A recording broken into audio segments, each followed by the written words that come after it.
Hello, everybody. Welcome to another edition of the Gaswa Outreach Show. And today, it is like nobody's business. Today, we're discussing a very pertinent issue that is affecting our community. So, if you've just joined us, welcome again to the Gaswa Outreach Show. Please leave us a comment. Make sure that when you come on, interact with us. Because today, as I've already said, that today we have a very serious topic that we are going to be looking at. Indeed, this subject of youth crime had started to slow down a little bit during the lockdown, but it was something that was quite prevalent before the lockdown. And it appears that as soon as we're going back into some sort of normality, this issue started cropping up. Already, we've had incidents in Reading. We've heard something that is going on in Glasgow today. And it appears that something happened not too long ago in Brixton. And it appears that the issue of crime, violence, is beginning to rear its ugly head again. So please make it a point to invite your friends. Please invite your friends.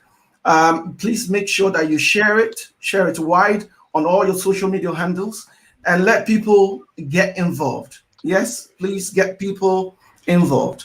So already we are now streaming live on YouTube, and we're streaming live on Facebook as well. So please, when you come on, please make sure you share it with all your friends, please, and get them involved, please. We want to get as many people as possible involved in this discussions.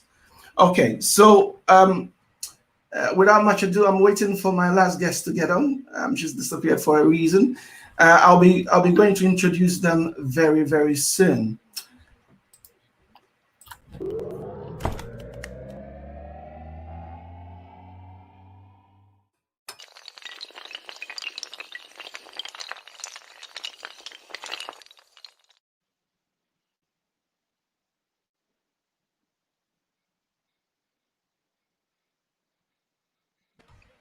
Okay, welcome back.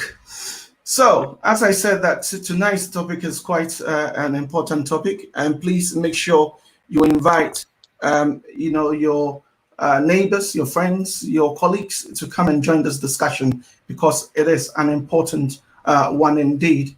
I'm hoping that my last guest will be joining us because it appears that she has disappeared for some reason, but we have already important guests who have various experiences with this topic, who are joining us in today's conversation. Indeed, I'm going to be going around to introduce them, and then we'll be getting into today's discussion. It is interesting that the last time we tried this topic, the technology failed us.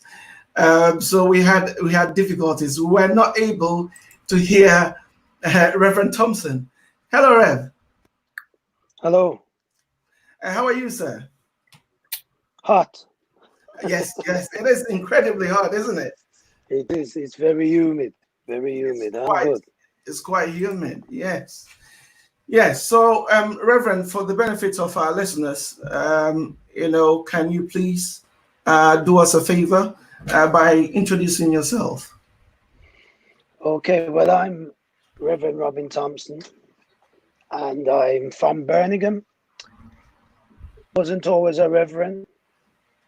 Wasn't always doing this work, coming from a lived experience, until certain major issues happened, and my encounter with faith, and also my encounter with the loss of some close individuals around me back in early 90s, caused me to have to look at life and start to reconfigure.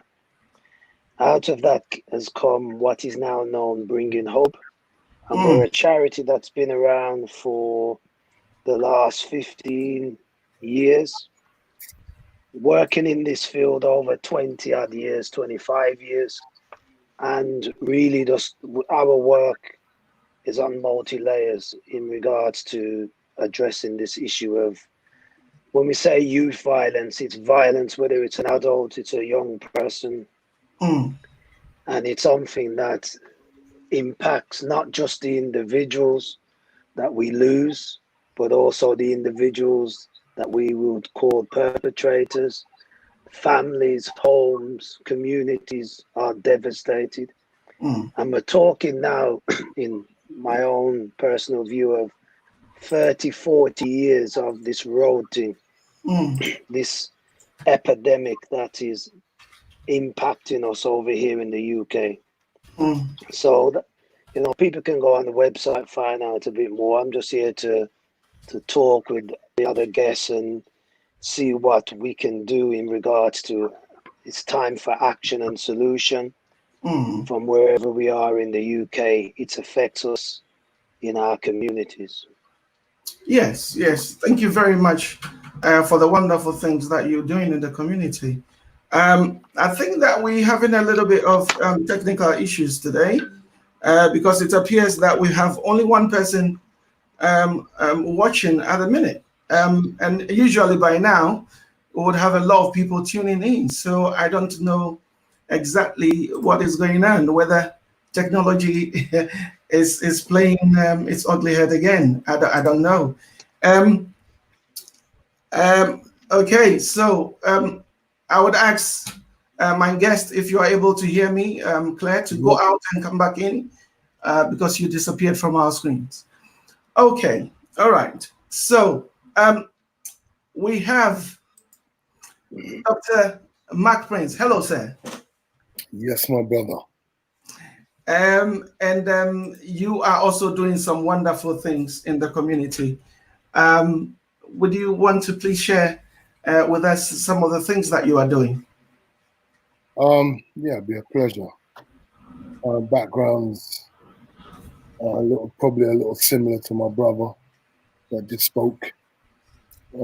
Pretty rough growing up, homeless, on the roads, doing the things that we are trying to guide our young people out of. And I decided to take a different route in life. I saw where my route was taking me. I decided to take up professional boxing and see if I could become a champion. I became #1 in the world and the top 10 in the other governing bodies. And but my career ended abruptly due to an injury in 2000. I'd only lost one fight in 20 fights at the time. Was going for another world title fight. I decided to go into giving back to the community, young people who have been disenfranchised like myself. And I've done that from 2000 to 2006. I'd really qualified myself and learned the trade of youth work and counselling and whatsoever. I needed to learn to add new skills to my experience, learned experience, and until a young person with the mindset that I was actually out there trying to work on, a young person at my son's school who was a top striker for Queen's Park Rangers and a very lovely boy with a great reputation, was just breaking up a fight at his school, and one of the guys pulled out a knife and pushed it in his heart. After my son asked him to put the knife away, so what are you doing with that knife, man? Just put it away. That stabbed him on the back of that. As you can see, the Crown Prince Foundation was born.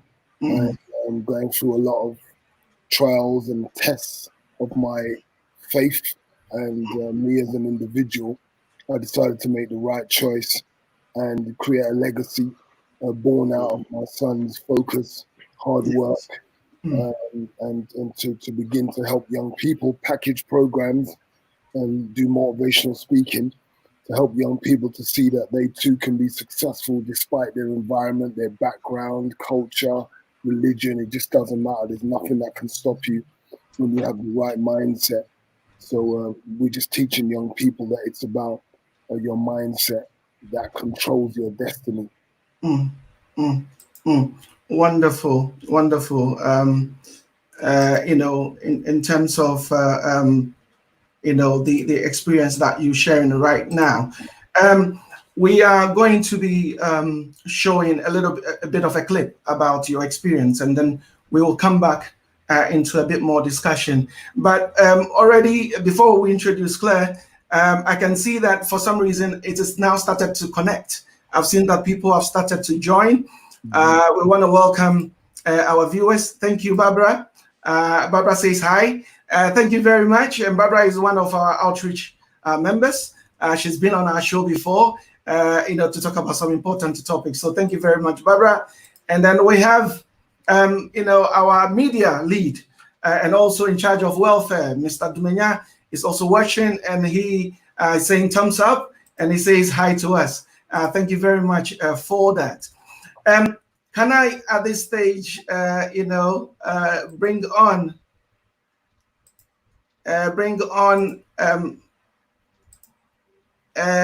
Claire. Claire, can you unmute your because your microphone is muted? If you can, yes, wonderful. Hello, Claire. Hi, Ephraim. Good evening, everybody. Good evening, and thank you for coming back again. The last time, we know that the technology played a bit of tricks on us, but you are so kind to have come back again. So welcome back to the Gaswa Outreach Show. Thank you for having me.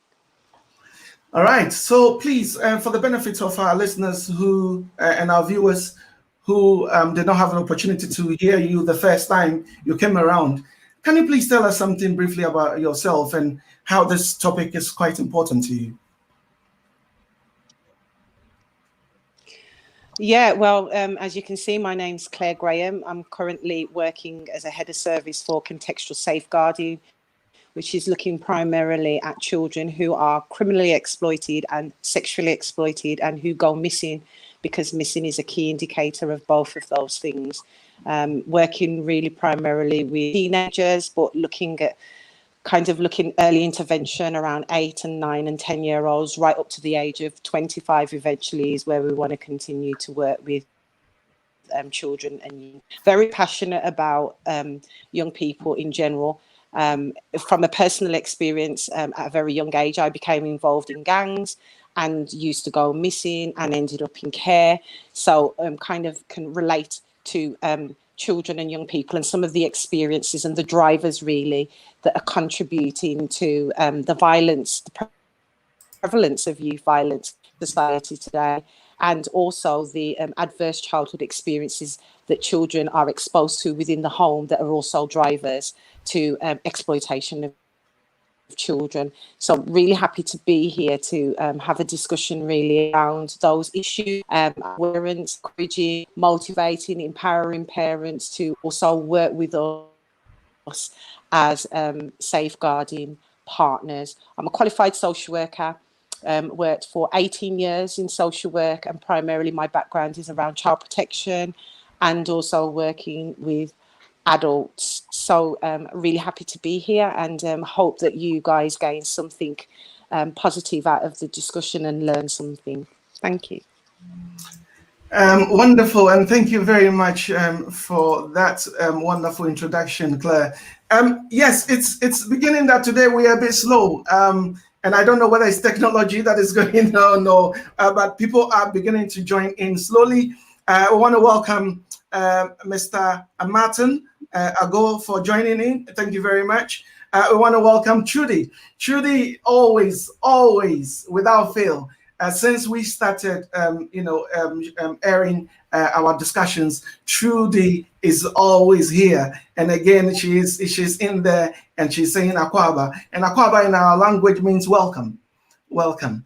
Right? So on that note, I'm also going to switch to GBC. GBC is our local language, to say that Obia Oti Ebia Nema Akwaba. Yes, Remoa. Mon share a friends and Yamania can only pa. Say, ye mbabuno, didn't what dear no more Mosikai, no mudium well, and won some than a yaka. Into say, baby, I will be an Yesrel. Bomodia say, dear, a yakin. Fashiti, baby, Mobiam ran on mameti, dear kind. So, in a nutshell, what I said in our local language is that people are welcome. They can please make sure that they share this video far and wide as we get on with our discussion.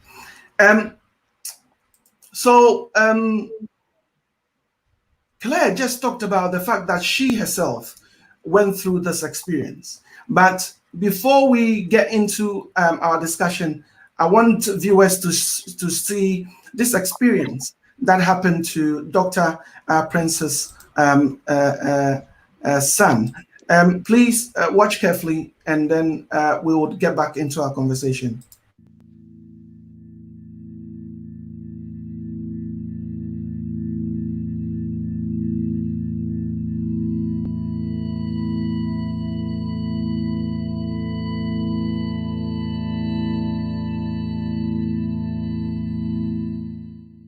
The anger basically shows up inside. Then you go through the process of starting to allow grief to come out, and that's ongoing. You begin to realize I've got to live with that, and hope starts coming through. I just believed there must be some purpose in all of this. His interest was football, and hard working, very kind, calm, very funny, and very considerate. The charity inspires young people, helps young people to think about the choices that they're making, so it can result in more positive results for their future. I've been homeless as an unaccompanied asylum seeker, so no mom, no dad. K.M. Prince Foundation, they're doing an amazing job in the country. If not for someone like Mark Prince that I met when I was 15, I wouldn't know where I would be today. The K.M. Prince Foundation, you know, big things are gonna come from that, 100%. Everything I did with Mark was the stepping stone into becoming who I am. I have such a strong mindset, and I didn't have that before meeting Mark. Foundations like this that can actually bring around the momentum of change, because it's all about the focus, it's all about the mindset. The K.M. Prince Foundation, they work hard and they're really passionate about what they do, and it actually does work, like actually does help people and make them like question everything in their life, and makes them think about changing their mentality and changing their views and how they see things. Queen's Park Rangers, and when I discovered that they were going to rename Loftus Road as the K.M. Prince Foundation Stadium, you could have knocked me down with a feather. It takes a lot of things to knock me down, but you could have knocked me down with a feather. I said I don't get excited much, but I have to admit I got excited about that. The connection with the two, the club and my son, I think is beautiful. It's poetry. Queen's Park Rangers offered to pay for Kyan's funeral, express their love for my son by doing. What they're doing, the love that they have for the charity, the fact that Kyan was one of their youth players, you know, it is phenomenal. Throughout my journey, they've never forgotten K.M. Prince. Kyan wasn't important and significant because he played for QPR. He was important and significant because of his character. My son, he's left me a lot to work with, and I thank him for that. So when I go talk with young people, I can let them see how in 15 years you can leave a legacy.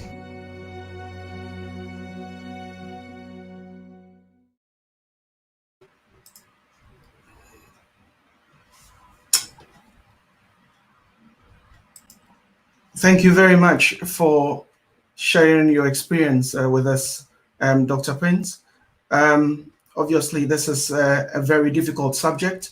It is a sad thing that has happened to you, but then you've been able to turn this around, into something really, really, really positive. So how did you manage to be able to overcome your grief and be able to come up with such a powerful foundation that is touching so many lives? By deciding to not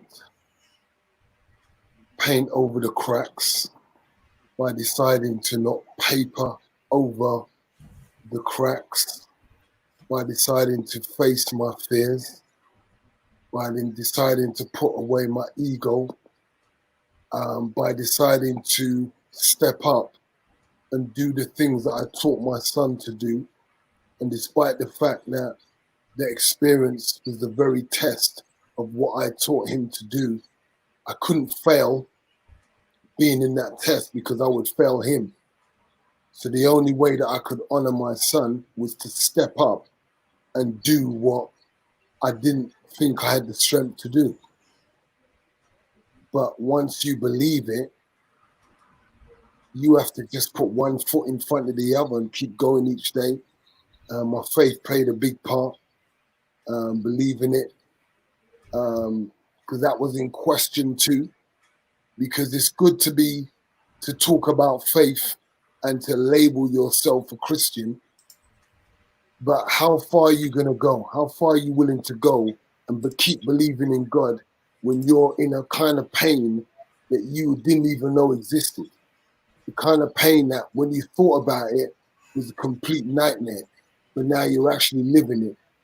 And before you were talking about God, but now you got to really step up and live what you've been talking about. You've been talking about faith. You've been shouting hallelujah. You've been saying how good God is. But now you got to be saying how good God is even when your son's dead. So it's about time to step up and show that everything that I believe in is real and God is real. So there's many different areas of how I was able to do this. But on the back of everything, God's been my anchor, steering everything. But in terms of just breaking it down to people who don't believe and people who have a different mindset, I can break it down for them also to let them know that in your life, you're going to have to make decisions. And we all have choices. And if you want the right outcome, you've got to make the right choice. Very powerful indeed. Very powerful. Let me bring in again, Claire was having a bit of a challenge with perhaps internet, I believe, joining us in today's discussion. Again, today, what we are discussing is quite an important topic.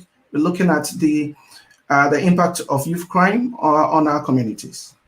I have to say that the statistics are there for all of us to see. Within the Ghanaian community, we've had the incidents, we've had the issues about Dominic Ansah, who was age 17. We have Bastita Ajay, who was only 15. Recently in Milton Keynes, we had the issue of Jeffrey Riafi, who was only 22.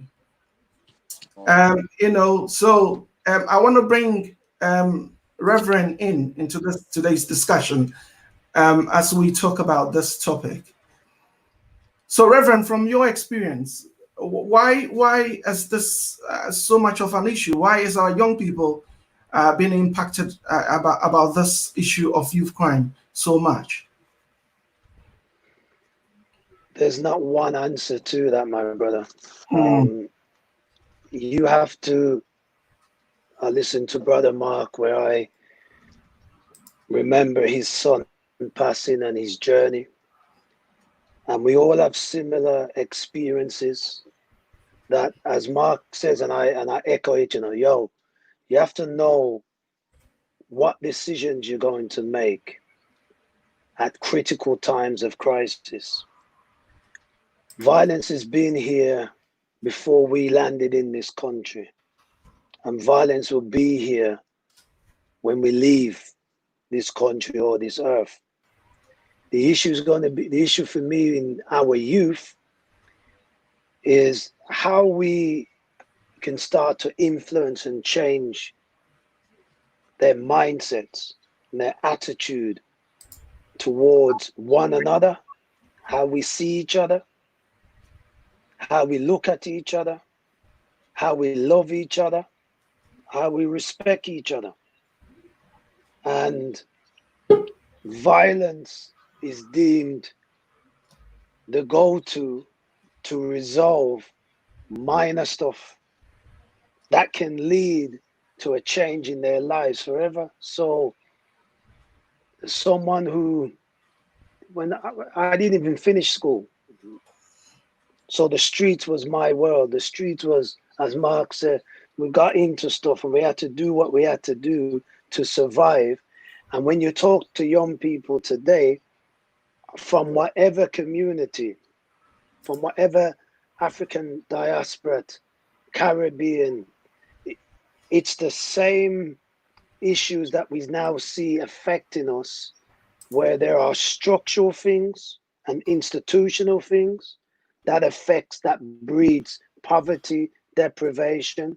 But then there's the inward discussion that each person has to do. Some of the work that we do, we will go into the prisons and work with those who have already made that mistake, have already, sometimes some have taken life or done serious violence and criminality, because sometimes these are the hidden gems that if they can receive or get their minds changed, can become influencers.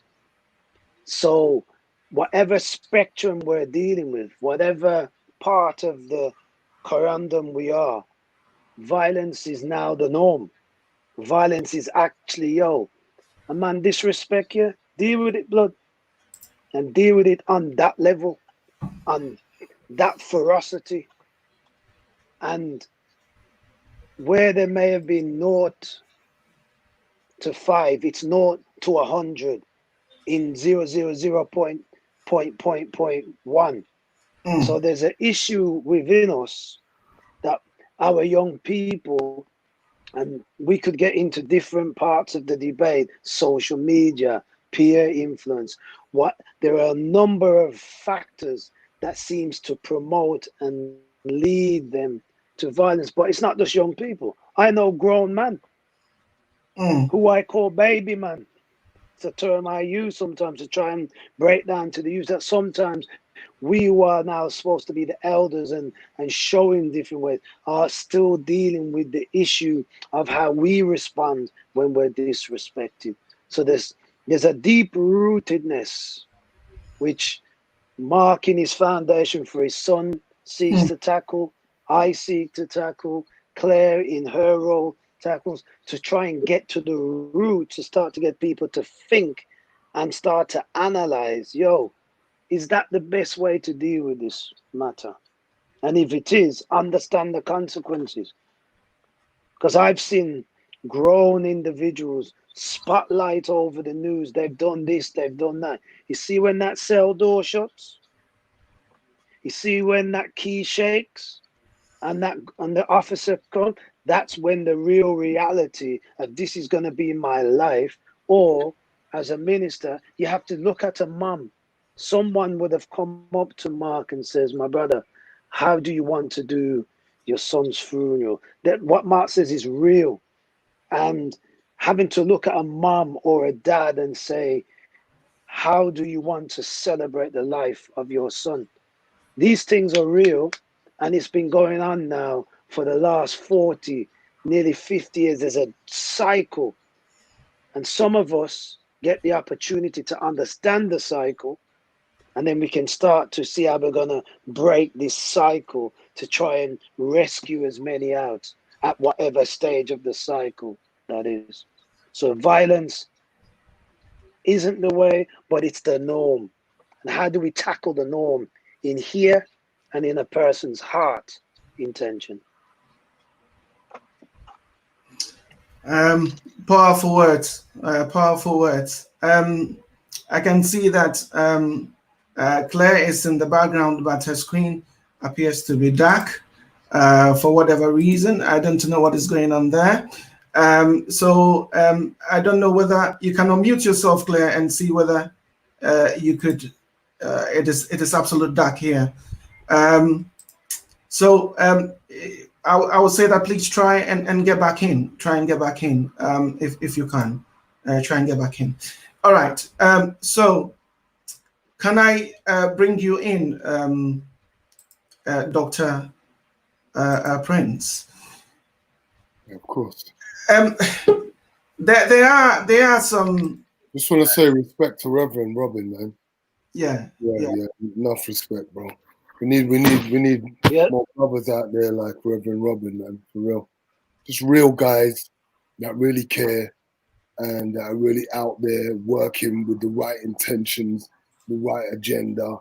You can't buy or sell them. They're just out here trying to make a difference. Regardless of what happens, nothing don't change their mission. So I just wanted to say I salute Reverend Robin for what he's doing, man. Reverend, you heard that. I salute you, my brother, because sadly, you've got two sides of the lived experience. Yeah. My bro, you've got it from what we have grown and survived until when tragic core came, and having to address that. And trust me, it's now that our paths have crossed, but trust me, you've been on the radar to say, there's a brother out there that's real, and that's what will connect to the young people. The fake stuff, the nice, lovely stuff, brilliant, but they want real talk from real people who have got a real mission in life. And when they see that, regardless, they will respond. But it's the longevity of this thing. So I respect you as well, my brother. And salute you. Yeah, love, man. Thank you very much for those powerful comments. Thank you very much for them. I want to bring in some of the comments that are coming through. Jimama is saying that I gather from working with these young people that almost all of them are looking for a sense of belonging. They want to be loved. Unfortunately, they feel loved among their friends than at home with parents. Very sad, but real. Thank you very much for those comments. Please bring in your comments. Please join the discussion. Today, I don't know what is happening, whether the whole world is catching a bit of a fever with technology, but our interactions today and our viewers are rather relatively low than we normally have. But we will carry on. We'll carry on with the discussions as we move on. So again, I think that Claire is trying very hard to join. I see that she's trying to use various devices to try and join. So we're hoping that we'll be able to hear. Hello, Claire. Hello, Claire, can you hear us?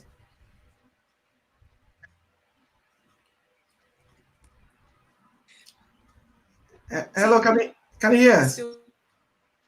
Technical difficulties. I'm trying to get in via my laptop. Okay. Just means. Okay, so you're trying to improvise and try and join the discussion. That is wonderful. Okay, so keep on trying, and then we will try and engage you in the conversation.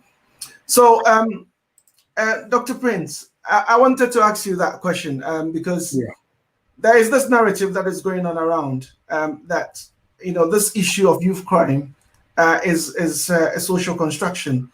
They're saying that the issues are there. Indeed, we have issues of youth crime, but the government and the politicians and media, they are exacerbating the issue.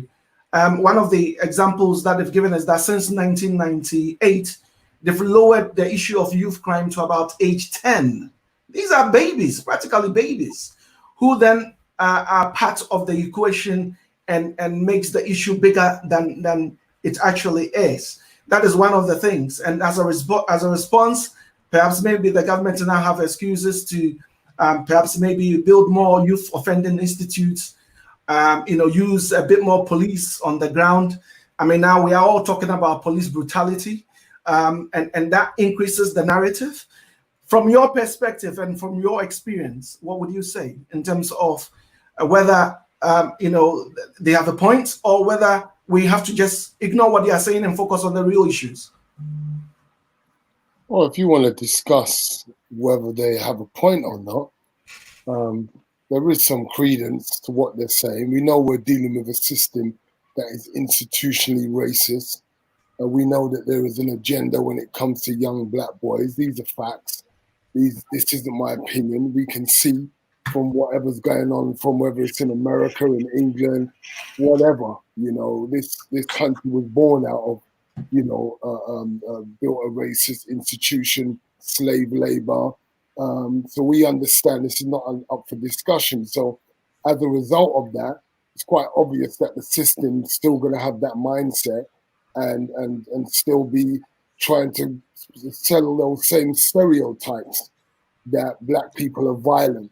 They used to make films about this back in the day, black and white films, where there was black people, they were violent, they keep away from our white women and stuff like that. So that mindset hasn't changed. So when it comes to young black boys, they want to continue to push that agenda. But there's another side to it. Do we have to focus on what they're trying to push? Mm-hmm. Or should we be focusing on a solution to what they're trying to say is a problem? Mm. Okay? And if we were looking at our own communities as black people, Africans, West Indians, then we would admit that there is a problem. Mm-hmm. The reason why you have to admit that there is a problem, because if you look at slave mentality, we haven't freed ourselves from that mindset. Okay? And you can see it perpetuating itself in just a simple fact. Let me hit people where it hurts. Why are we going to the store to buy products to lighten our skin?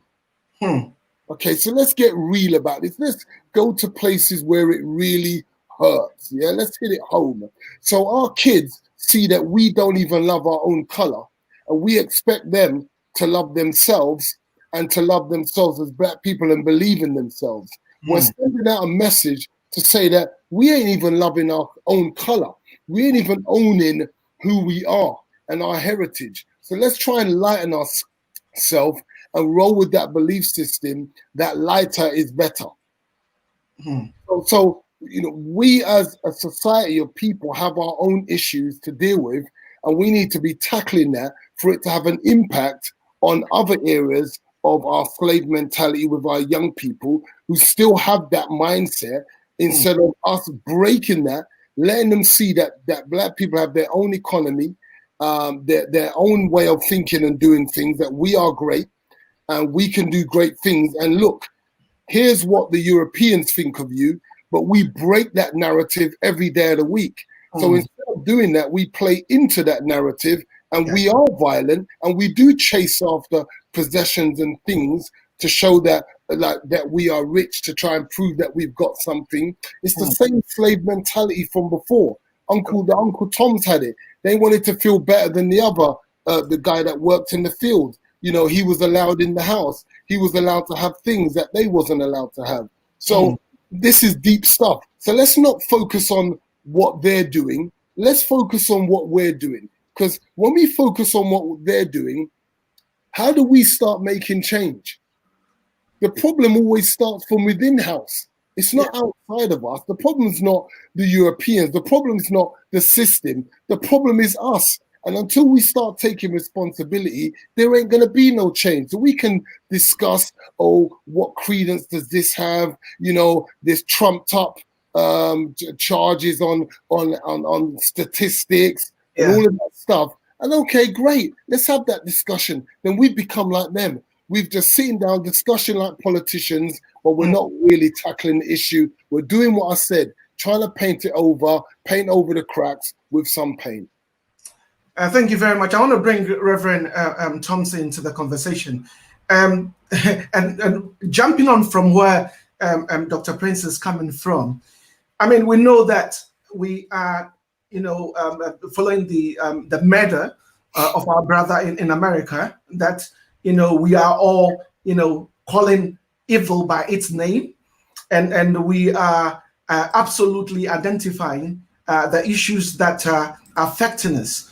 But then some people are also asking the question: has this issue of Black Lives Matter impacted on the prevalence of youth crime? Yes and no. Listen to what Marcus just says. Yes. If Black Lives Matters, every single banger right now, every single road youth right now would stop seeing the next person from that other postcode as an enemy. That's right, King. Yeah. So if Black Lives Matter, until it matters to us, boom, until it matters to me, granddad, father, brother, uncle, until it matters to me, and I start to act in the way that it matters, then I can't expect others who are out there in their hundreds and thousands across the world, every nation under the sun, saying, you know what, we are the foundation. And if the foundation ain't right and don't get right, nothing ain't gonna rearrange.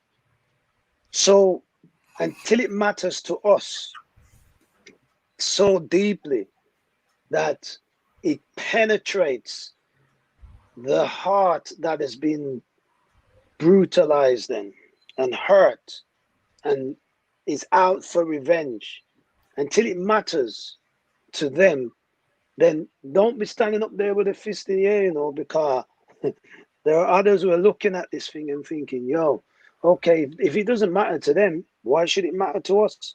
And then that's when different narratives, if you like, the inside out narrative starts to play out.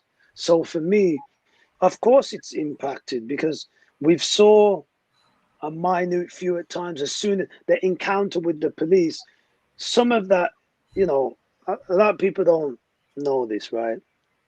I encountered police brutality at a young age.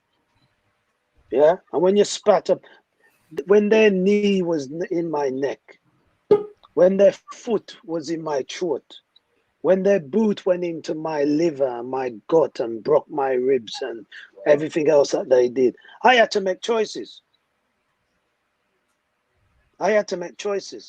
Right. The first was survive from that night. Second, okay, what am I going to do? And it took me time to get through the rage and the pain and the anguish and the war and the warpath. But you know what got me through? First of all, I had to get to know myself and love myself. So what I'm trying to say is, if we're going Black Lives Matter, has it impacted on the prevalence of youth crime? What it's done is shown that, look, I can't just hate on my brother for a postcode if I'm saying his life matters. It's posing that question now. And some, it would be a trigger point. For some, sadly, they're entrenched. And it's going to take, because some have seen their loved ones, some have children that, and it doesn't change. They've buried their brethren, it doesn't change. What will it take for them to realize, you know what? Boom. And I've seen certain messages gone out, which I respect, saying, yo, kings, we need to put down and look for peace. But that's got to start with now action. Someone from one side's got to reach out to somebody from the other side and start that. And that's going to take healing, because blood has been shed, lives have been lost, lives have been devastated. So the prevalence of youth violence, it has ramifications that last for a lifetime. Yeah. So if it matters, we need to all step up and show that it matters. Okay. Thank you very much. Claire's back now, so we can bring in Claire. I want to bring Claire's point. I'm desperate to bring Claire into the conversation. I know that technology is playing up a little bit. Claire, I want to hear your views about what we've been discussing so far, in terms of, the fact that, people are saying that, the issue is being made bigger by politicians and government. And Dr. Prince was trying to say we shouldn't get into those conversations. Let's focus on the important things. Oh, Claire's disappeared again. Okay, so we're hoping that she'll come back. We're hoping that she'll come back. I know that the technology is failing her a little bit, but we will carry on with the conversation, and we're hoping that she would come back. Let me hear what Dr. Prince. Dr. Prince, if you can move up a little bit. Yes, thank you very much. What's your take on this, in terms of whether, we're talking about the incidents that is happening in Brixton, where the police, went to break up a kind of a party, ended up police people being injured, and then the youth are turning on themselves. So is this issue also then giving people opportunity to engage in violence? Listen, if you want to engage in violence, you're going to find a reason to engage. You'll make one up. Absolutely. So, I just think people are going to do what people are going to do until they recognize that is not the solution.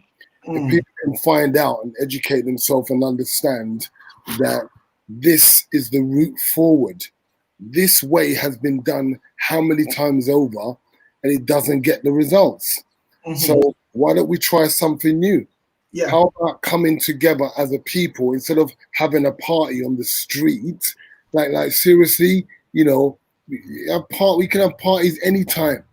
Do you know what I'm saying? Right? Like, is that the importance?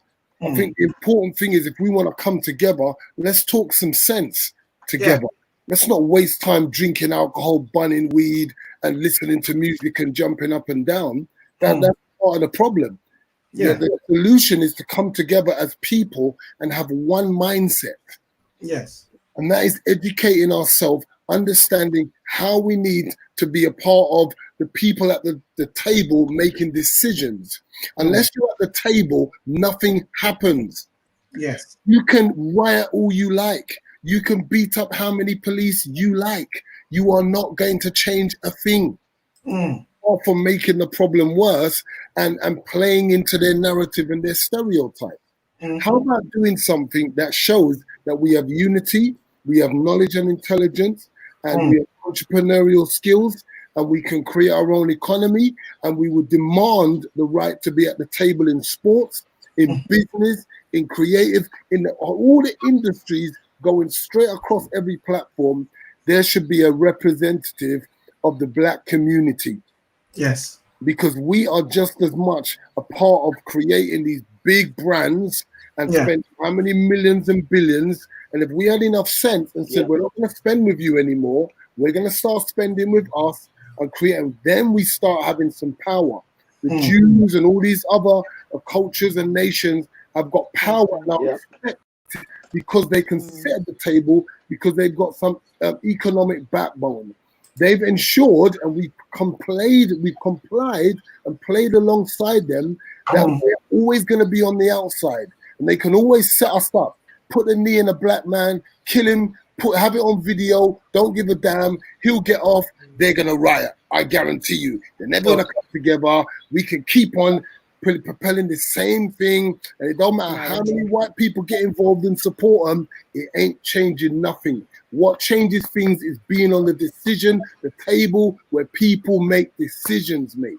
And unless you're at that table, and if you do your stats, if you want to do stats, they should do the stats of how many black people are on the table of the FA, athletics board, tennis board, how many managers are in football, black, how many players are playing football, black, how many, let's go and do this properly. Let's not play games anymore. Okay. People need to understand the solution, what they need to do. So those that are coming out and pretending that, we're going to protest and whatever, brilliant. But if we're going to come together, we need to move together with a real movement to build together, grow together. This is about business. They understand the language of money. We're dealing with the people of the elite, people that make the rules. And if we're not on the table to make the rules, we're going to be in this position, chatting ourselves up for years to come. And my boy will probably be on the program chatting, and somebody else. And we got conscious people like Claire, like Reverend Robin, like myself. But listen, there's too few of us. We need everyone coming together and saying, here what? Here's the message we've got to get out to our community, and we're not going to stand still and take this until we're at the table. We should be out there protesting that there's nobody on the table when they make decisions about tennis, when they make decisions about business. Why aren't we there? We're no less than anybody else. So let's focus on changing that, instead of having parties down Brixton where we're playing into the police hands, because we know they're going to come along and say, break it up, and then that gives them an excuse to kick off. Yeah, it's just, seriously, man, we're going around in circles here.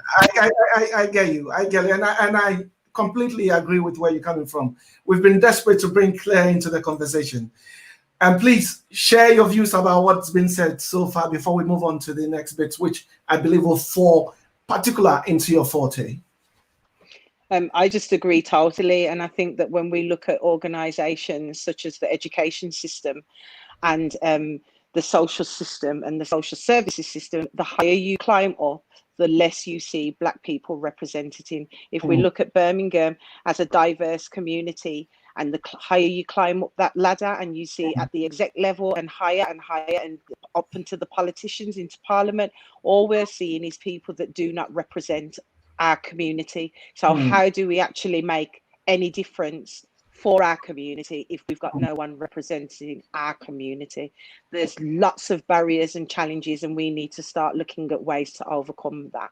And one of the biggest things is education. How many of our Black boys are being permanently excluded from school from ages of 10? How can you be permanently excluding boys from the age of 10 years old? These are babies. And that narrative and that self-fulfilling prophecy about Black boys being aggressive, being disruptive at the age of 8, 9, and 10, that you can permanently exclude, and that knock-on effect that it has for their career aspirations, for where they end up. You know, this is why we are where we are, and these are some of the barriers that we actually need to overcome. And yes, I can see some of the comments coming up about all we do is talk. It's good to talk, because talking helps to educate each and every one of us. But along with the talking needs to come some action, some real meaningful action. And the Black Lives Matter movement, it's the biggest movement that I've seen. Robin and Mark may have seen others, but when you see a movement that's across the world, that when you look at Amsterdam, when you look at Spain, when you're looking at all these other countries that are moving with this Black Lives Matters movement because of this specific incident, I think we can see some meaningful change. We've just got to come together as one. We definitely have to come together as one. And, you know, people are agreeing with you in terms of the comments. And I've seen that somebody who's just joining, Tina Jones, has been quite instrumental in Milton Keynes with one of the issues that has recently happened, quite recent, where a Ghanaian boy was almost stabbed to death because he was dating a Somalian. And I think that she is involved heavily trying to prevent an escalation of violence among the Ghanaian boys, not to revenge, not to retaliate. You know, so thank you very much, Tina Jones, for joining our conversation and for following. We want to move on to look into the root causes of things. We want to get into the nitty-gritty of things. What makes our children prone to the issue of crime? What are some of the issues that are driving?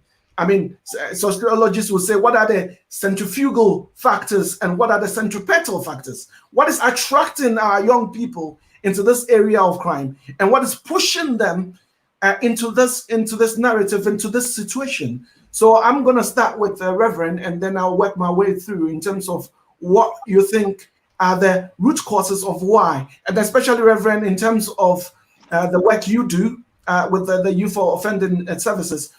What have you seen to be one of the reasons why, our children are prone to crime? No plug.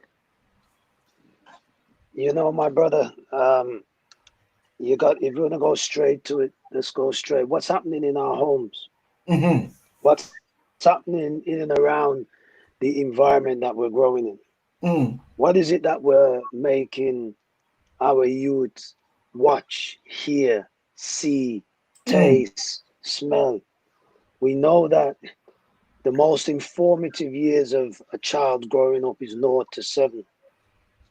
And what is the mentality that we are allowing certain things to seep in, which goes against some of our historical culture and traditions of growing up?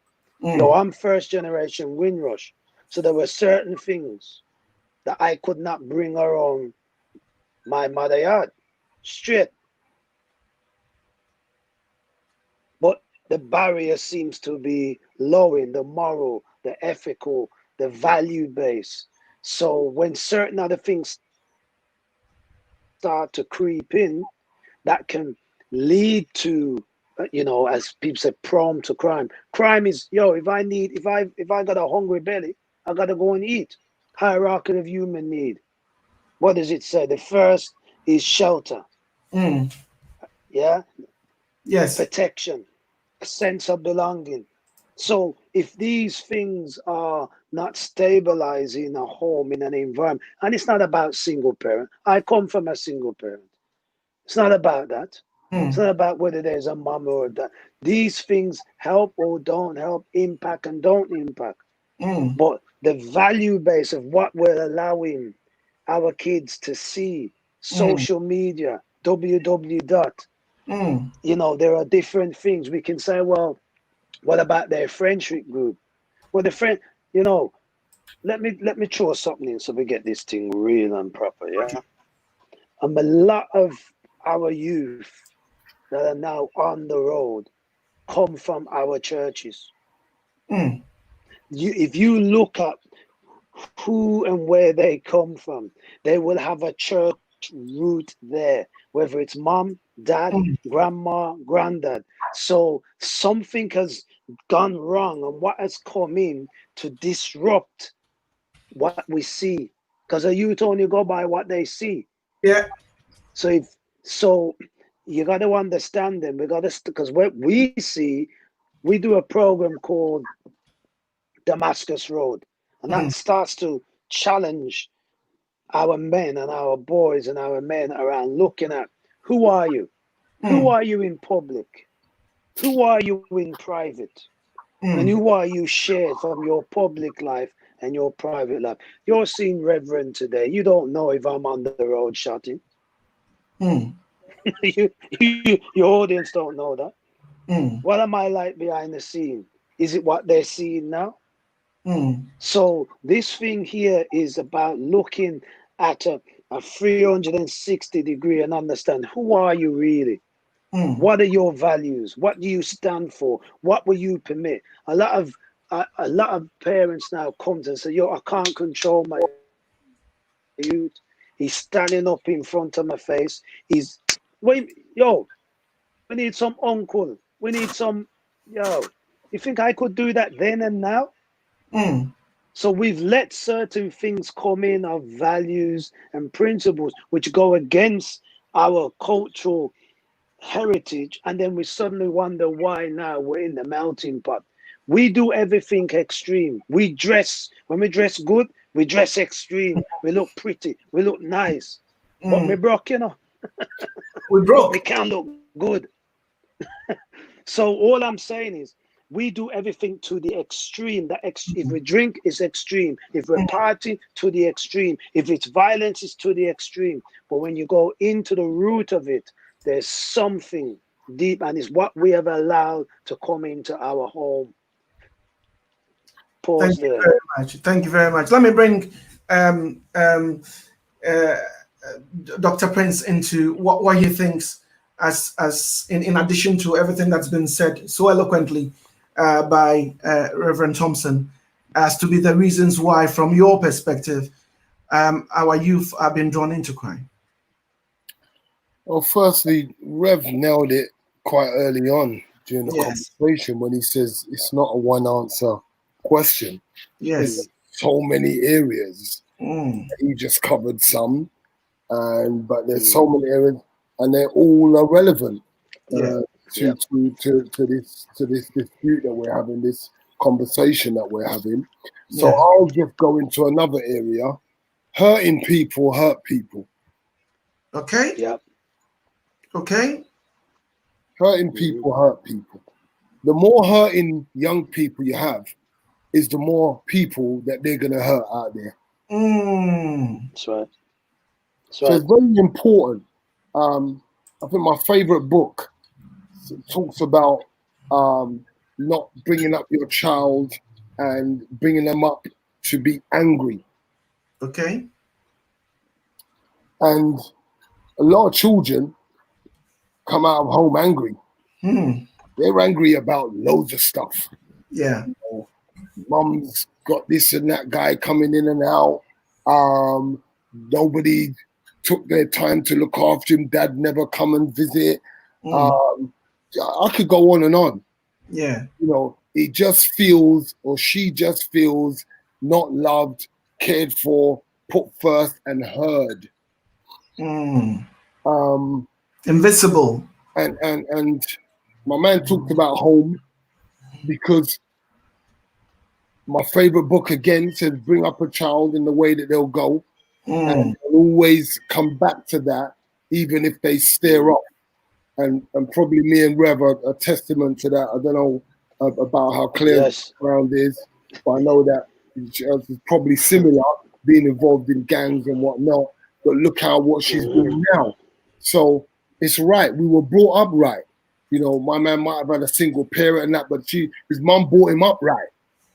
So even though you veer off, you come back to the righteousness, and you come back to the goodness, and you come back to what you know is where you should be living like. So if I just stick in that area and not go anywhere else, that's a big area.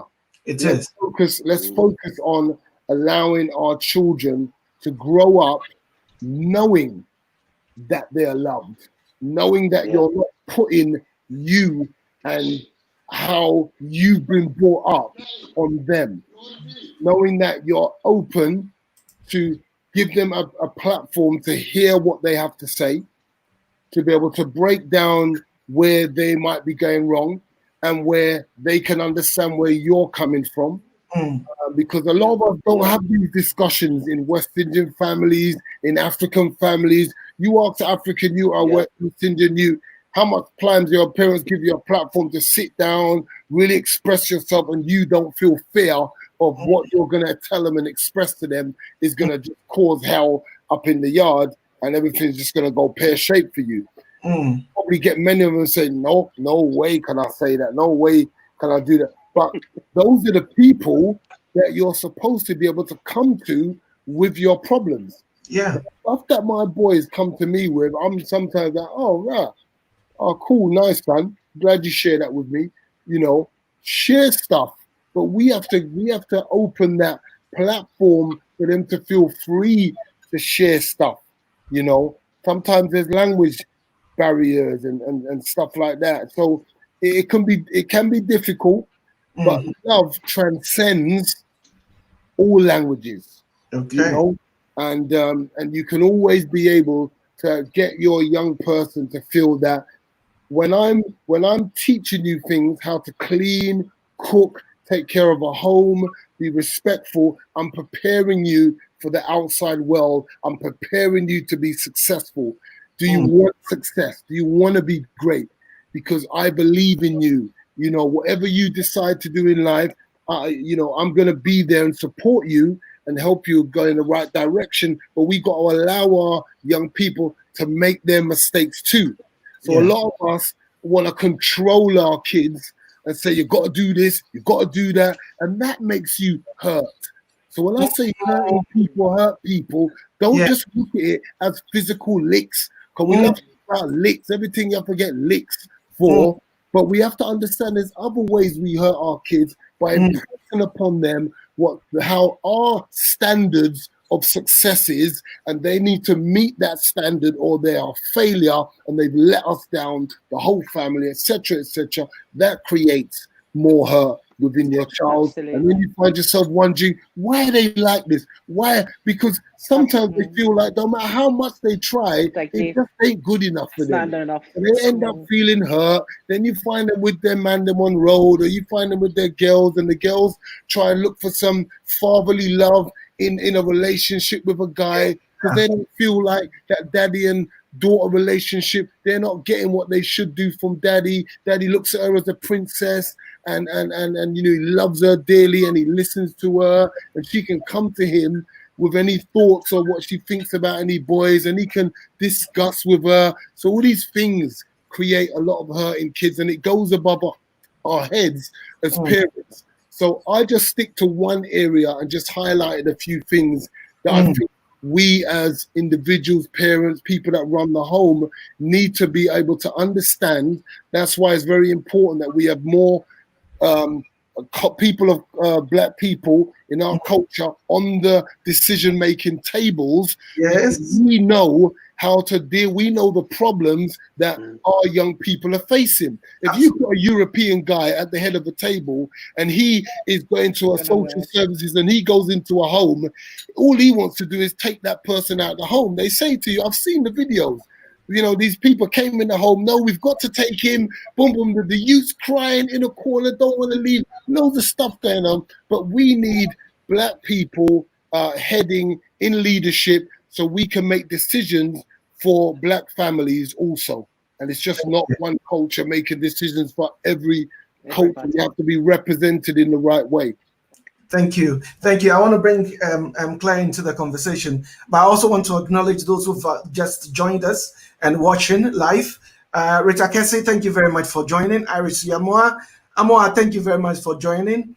You know, Martin Luther King, you know, he is one of our outreach members. Thank you very much for joining, and thank you for the comments. And please continue to share this conversation. Please continue to share this discussion and let people also benefit from what is going on.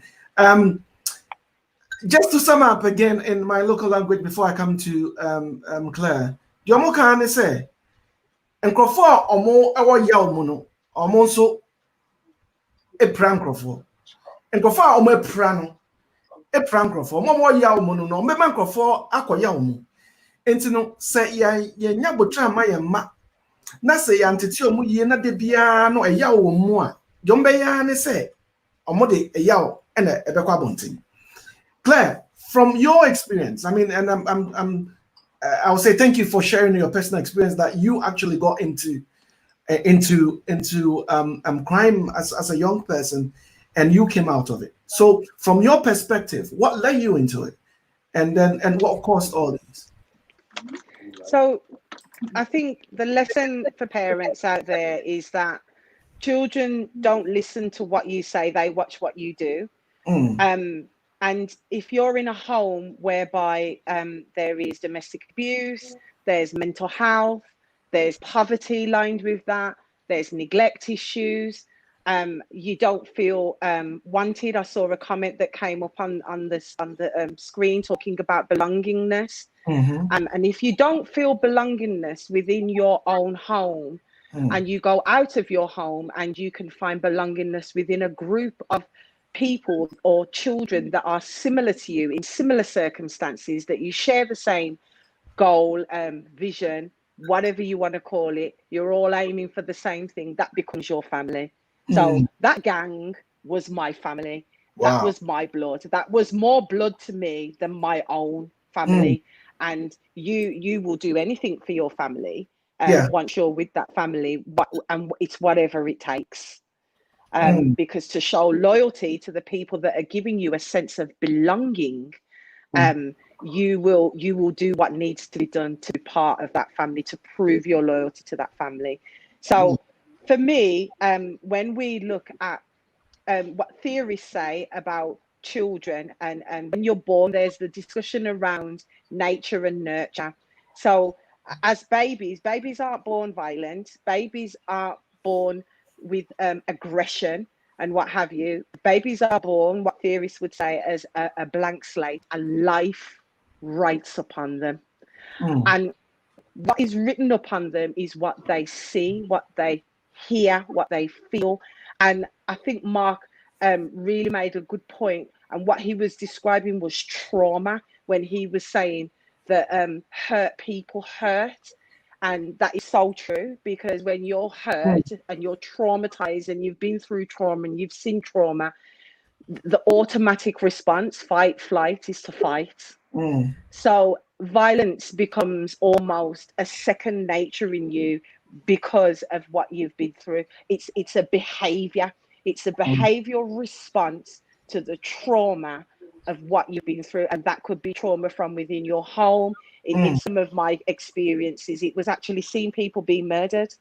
Wow. And the anger and the frustration and the wanting the revenge. And for the boys, it's the hypermasculinity of wanting to be seen to be doing something to prove themselves to the rest of the family. It's not the gang, because we call it family, it's blood. And that is one of the root causes. But I do strongly believe that a lot of this stems from home. And I think when Robin was talking about the family values, I think we've gone from one extreme to another. So in my home, there was a lot of, I'd say, harsh parenting. And I guess that's because that's the way that my mum was parented. So all she did was parent me the way that she was parented. But we've got younger parents now having children, and the values seem to have diluted a bit. So we've gone from one extreme to another. So we've gone now with parents that don't know where their kids are, don't really care where they are, not really bothered if they're out. There's no real structure, or I hate the word discipline because it seems so strong, but there's no structure or anything within the home. So we've got kids out on the street till all hours, young children. We've got 10-year-olds going missing.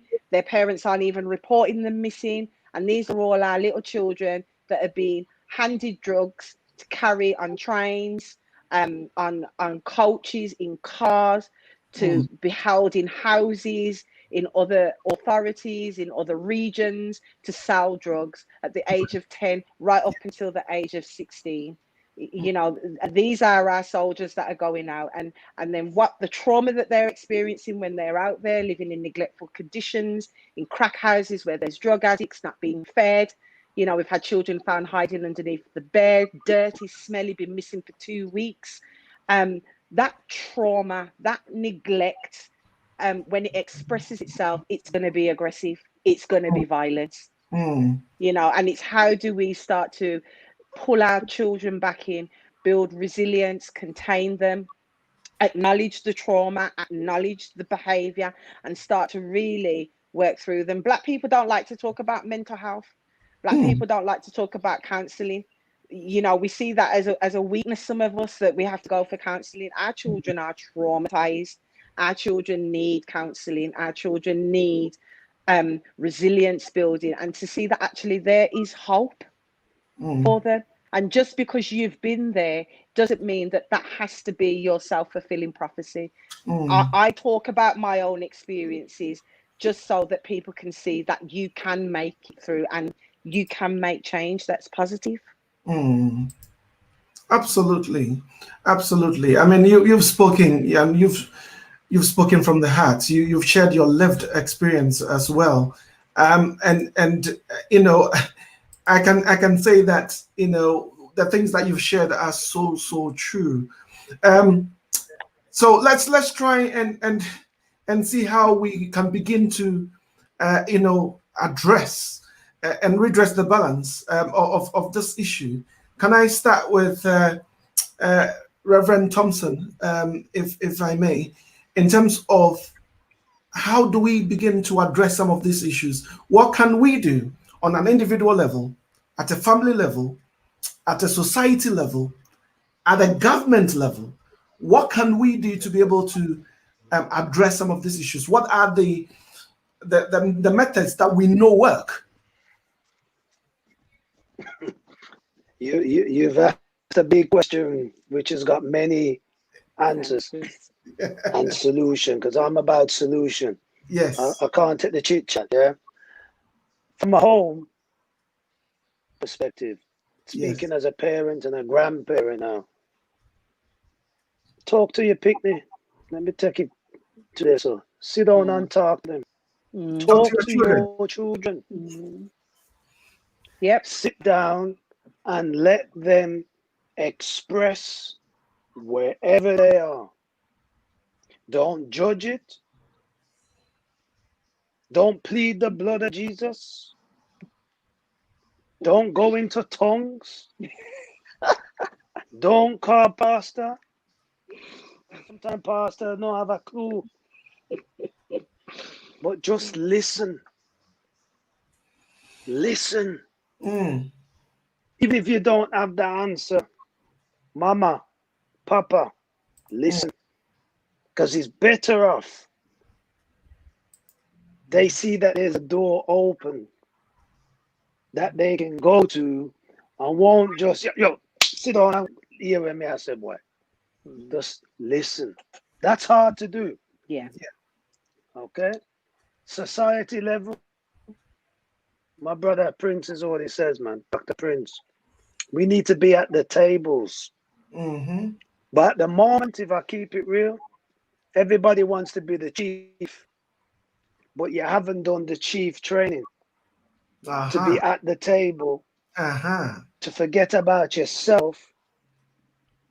And you're talking, I cannot represent the whole of my community who haven't sent me in the first place. So I don't try and do that. Right. I'm just a member of the community who happens to be at certain places, but will always lift and climb. But I'm realizing now, you have to know who you let in the camp. You have to know who you let in, because sometimes what people say is not what they do. Because the heart intention. To government, it's simple. I pay my tax now for many years. I want what is rightfully I want what is rightfully ours. Yes. To practitioners, are you culturally competent to deal with this generation? Absolutely. Are you competent enough in your understanding of what we see happening around us? Are we competent enough to address that? And if we're not, acknowledge it and go and make ourselves culturally competent to address the multifacets. So that's it for me. Wow. Because I know the others are gonna I'm gonna come to Dr. Prince here. So on the same level, what are our responsibility on an individual level, at the family level, at the societal level, and at the government level? Everyone has their role to play. Everyone has their purpose here on earth. We're not all going to be placed in a position as to make decisions in education, to make decisions as a politician, to make decisions in all these different areas we like to, but we all have a purpose here. And we all have a purpose to do the right thing, to think in the right way that produces the right results. Not to go with how we feel and our emotions, but to go with doing what's right.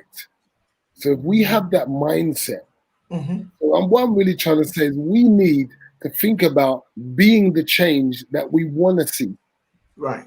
Because if you're talking about a solution, you have to be that first. We can't talk about solutions. I want to see this happen. I want to see that. Why are you talking about solutions, bruh? Everything starts with you. The buck starts. Personal responsibilities. Yes. So, So let's say I take responsibility for me now, and I decide that, you know what, I believe that I can achieve whatever I set my mind to. So I'm really passionate about the way that the government just makes rules and makes laws, and we're not at the table. I would like to be involved when politicians are saying something in Parliament. How do I get into Parliament? Okay, let me begin to go on that journey to first get the information and then action that information that leads to my destiny and my achievement to be inside the room where decisions are being made.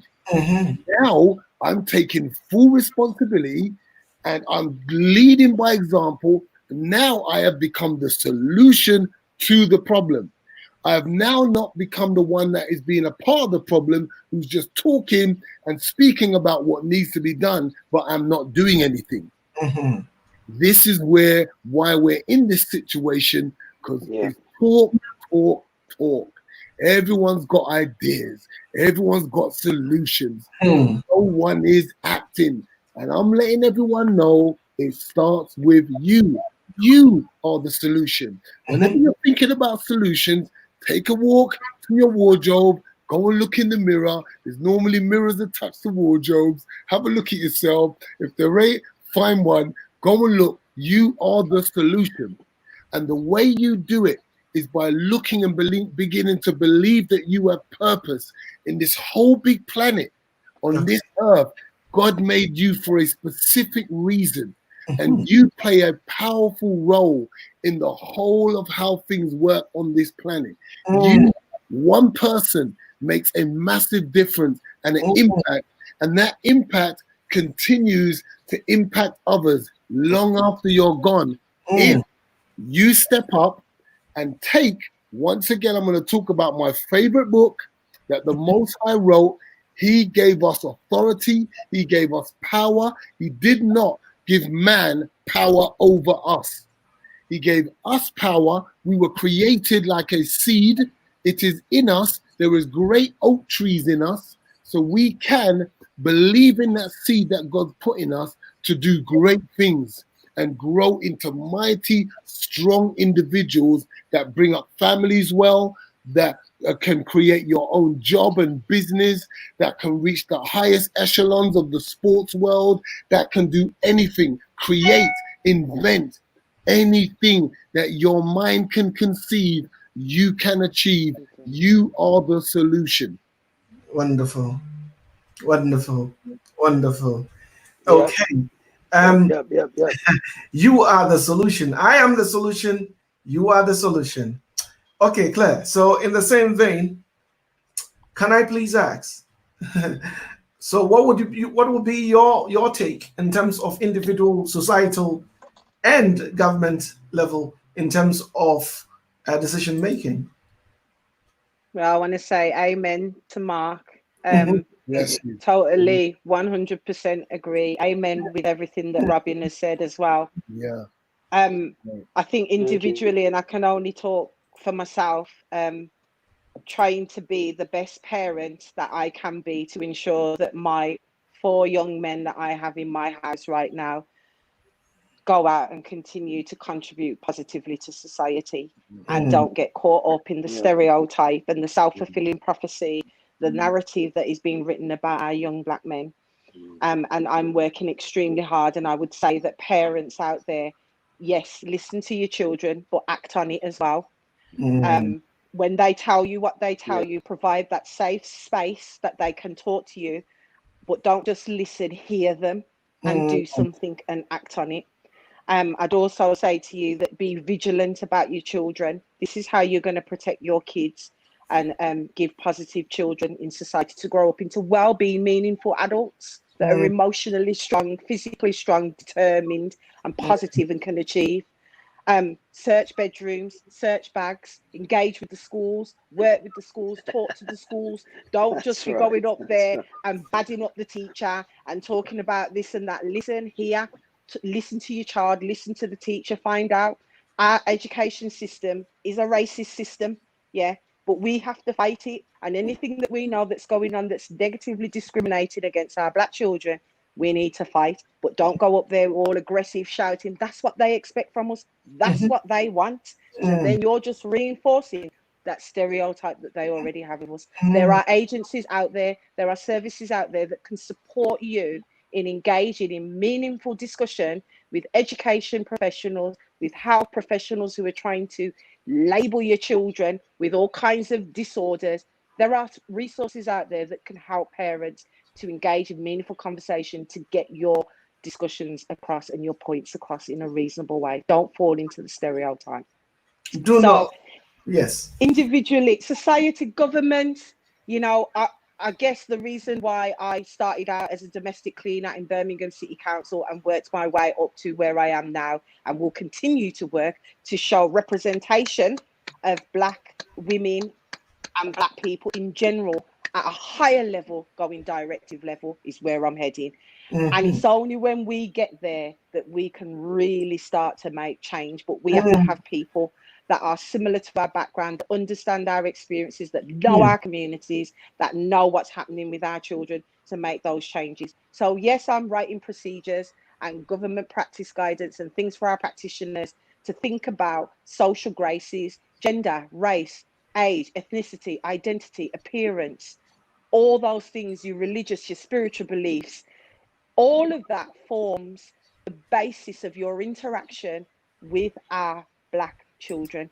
The minute you meet them, you make an assumption. You, as a white professional, need to be aware of your values. And I think it was you, Mark, or Robin, that mentioned cultural competence. Yes, that's what I'm trying to educate them about. And yes, I'm trying to educate them about reality and about when they enter into a home that they do not make those assumptions. And even if you do, because we do, that you're able to reflectively reflect on that and your own values, and you do not instill those values on that family that you visited. So I guess for me, there's a lot that parents can do. There's a lot individually that we can do. There's more that we need to do higher above government ways. You know, we need to look at changes in law. We need to look at our black owned businesses. We need to support our own black people more. And we really need to get down on the ground and start working with our young black children about the violence that's going on in our communities, about finding the real root issues and dealing with those root issues. And all that comes through communication, engagement, and discussion, and then doing. Wow. Yeah, Wow. Kind of where I am. Well said. Well said. And indeed, you've said a lot in there. Made some very, very, very important points. And if we are going to implement one of those decisions that Dr. Prince, Reverend Thompson, and Claire said, I think that will be going somewhere. I'll be coming around for your final comments before we wrap up. Yes, apologies. We've had some technical issues today, but we've been able to still go on. I've seen some comments that some people are saying they've not been able to get on Facebook. Some people have. So I don't know what is going on there. And maybe technology is playing up a little bit. But thank you very much for all your comments, all your wonderful comments. Janet Hansen has been quite, engaged in this conversation. Iris, John, your sentences are too long. It covers the whole screen. So please keep them short and sweet so that we can be able to put them on the screen. So please learn to write a little bit succinct, and so that we'll be able to share all the wonderful things. And I believe that those who are watching are reading all those wonderful comments. Look, we want to bring topics that interest all of us. So if you are listening, please make suggestions about the things you want to talk about. Next week, we want to look at the subject of child abuse and culture. Child abuse in our culture. There are some parents who are only parenting the way they know how. They are not criminals. They don't intend to harm their children, but they are parenting without knowing that they are actually harming their children. Right. There are other practices within our local, our communities, which are harmful. without us even realizing that they are harmful. We want to look at some of these issues and learn from it. But please make suggestions about topical issues that you want us to visit as we come up in the subsequent weeks. Please share this conversation, with people, and let's continue having these conversations. Let me go around our guests so that they give us our final words. Let me start with Reverend Thompson. So, what are your final words for us? Pretty straightforward for me. If we want to change the world around us, we must change first the world within us. Wow. I'll repeat one more time. If we want to change the world around us, we must start to look at changing the world within us, within our influence, within our domain, in what we can do. Peace. Wow. Thank you very much. Let me come to Dr. Prince. What are your final words? I like that, Reverend. And I'll follow Reverend. Let's not continue to paint over the cracks and paper over the cracks in our life. Let's face up to what's going on in our community, with our children, with our personal lives.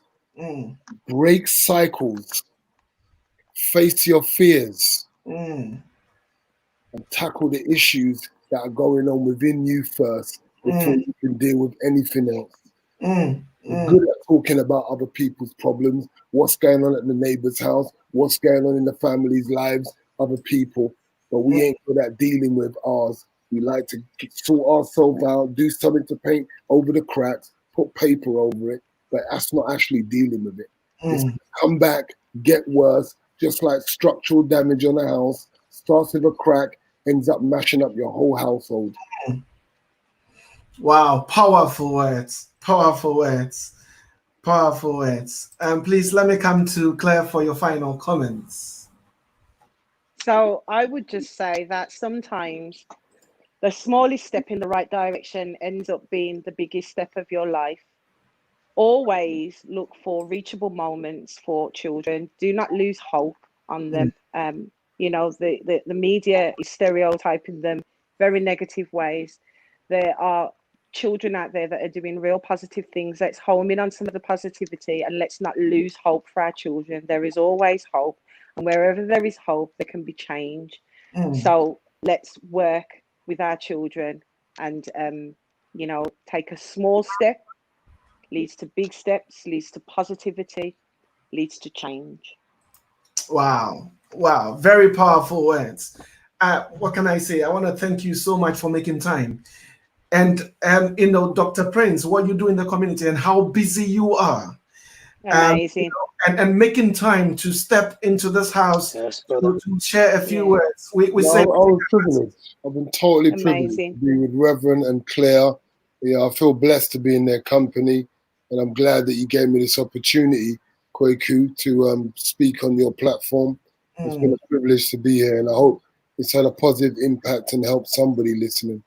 Definitely it has, and we would want to invite you one day to come back again. We will give you a bit of definitely. You need to come up to Birmingham.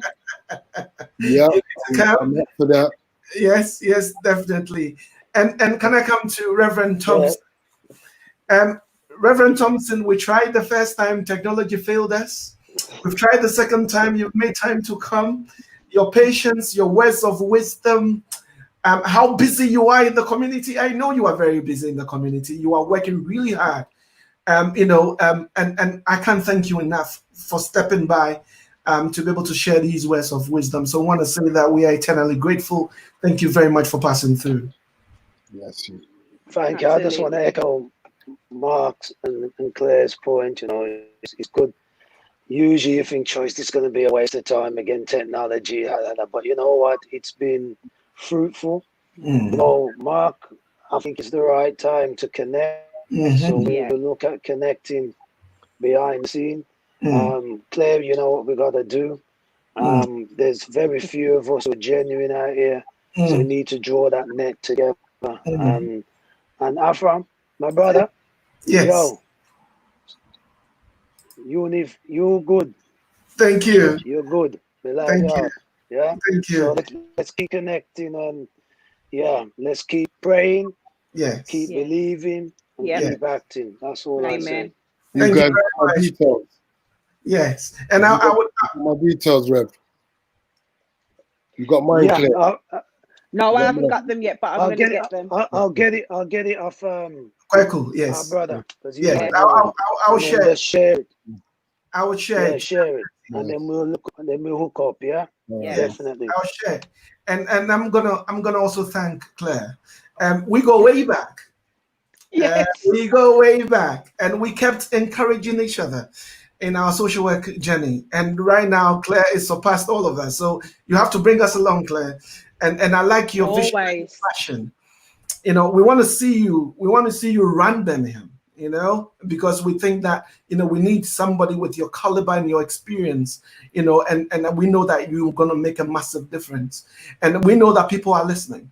We're going to continue to pray for you. We're going to continue to pray for what you believe in, because you are a force. You are bringing a lot of change, and we want to celebrate you. So thank you very much for your passion, and please carry on.